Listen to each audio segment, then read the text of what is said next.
এই এলাকার মানুষ আল্লাহর সাথে কথা বলতে পারে, ইশারা করবেন না।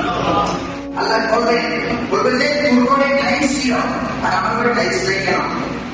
তোর ঘরে 3 আর আমার ঘরে বেশি পানি পড়তো কেন? তোর ঘরে লাইটের ব্যবস্থা করেছি, জেনারেটরের ব্যবস্থা করেছি, আর আমার ঘরে অন্ধকার ছিল কেন? আমরা আল্লাহর কাছে জিজ্ঞেস করবো, আল্লাহ আপনারও কি আমার ঘর আছে? আল্লাহকে আমরা জিজ্ঞেস করবো, আল্লাহ আপনারও কি আমার ঘর আছে? বলতে হ্যাঁ আমার আল্লাহ, আমি আল্লাহর ঘর আছে দুনিয়ার মধ্যে। বলতেছে সেটি হচ্ছে মসজিদ। সুবহানাল্লাহ। নবী বলতেছে হাদিসে থাকে, যদি আমি নবী যদি সম্ভব হতো আমি পুরো দুনিয়ার বাড়িগুলোকে জ্বালিয়ে দিতাম।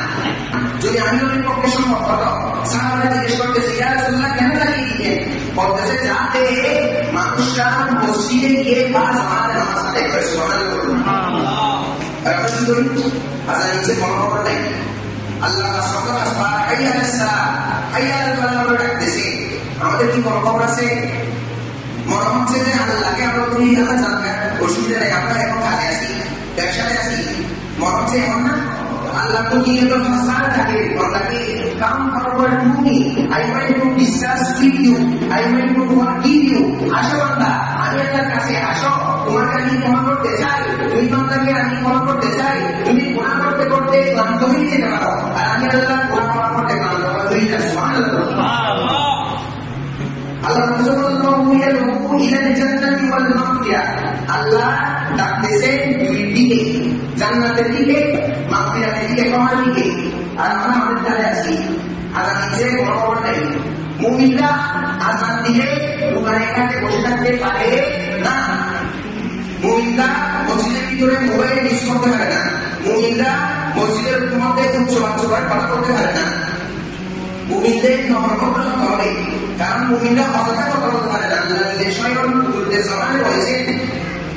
আর আল্লাহ জিজ্ঞেস করবেন, তারা যারা নামাজ থেকে দূরে সরে গিয়েছে তাদেরকে জিজ্ঞাসা করা হবে, আসসালামু ফি সাফার, তোমাদেরকে কোন কারণে সাফার করতে দেওয়া হয়েছে?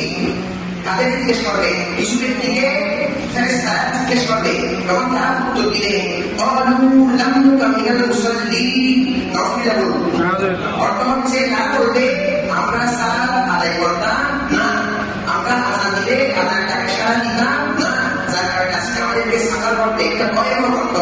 জাহান্নামের 7টি গর্তের মধ্যে সাফার করতে ভয়াবহ। নামাজ কিভাবে কায়েম করবে? খুশিতে দেন না, নামাজ কায়েম করবে। আমরা দৈনন্দিন জীবনের মধ্যে দেখবেন আমাদের সাথে গুনাহের কাজের সাথে সম্পৃক্ত আছে কিনা। সকালে আপনি কোন কাজটা করেন, বিকালে আপনি কোন কাজটা করেন, রাতে আপনি কোন কাজটা করেন, আপনি দেখবেন যাচাই বাছাই করে যে আপনার সাথে কি গুনার কাজ হচ্ছে কিনা আপনার গায়ে। যদি গুনার কাজ হয় আল্লাহর কাছে চিন্তা করেন, তাহলে নামাজ কায়েম হবে না। গুনাহ মুক্ত হয়ে আল্লাহকে চিন্তা করলে নামাজ কায়েম হয়ে যাবে। সুবহানাল্লাহ বলুন। কারণ নামাজ পড়ার কত হবে, আনতা আবুদাল্লাহ কাআন্নাকা তারাহু ফাইন লাম তাকুন তারাহু ফাইন্নাহু ইয়ারাকা। সুবহানাল্লাহ বলুন না। এমন ভাবে নামাজ পড়বে যে আল্লাহ তোমাকে দেখতেছে, তুমি আল্লাহকে দেখতেছ। এক পর্যায়ে দেখাদেখির মাধ্যমে সিজদায় চলে যাবে, মনের কথা সম্পূর্ণ আল্লাহকে বলে দিবে। সুবহান রাব্বিয়াল আ'লা বলতে সিজদার মধ্যে তুমি হারিয়ে যাবে, সেখানে একটা প্রশান্তি খুঁজে পাবে। সুবহানাল্লাহ বলুন।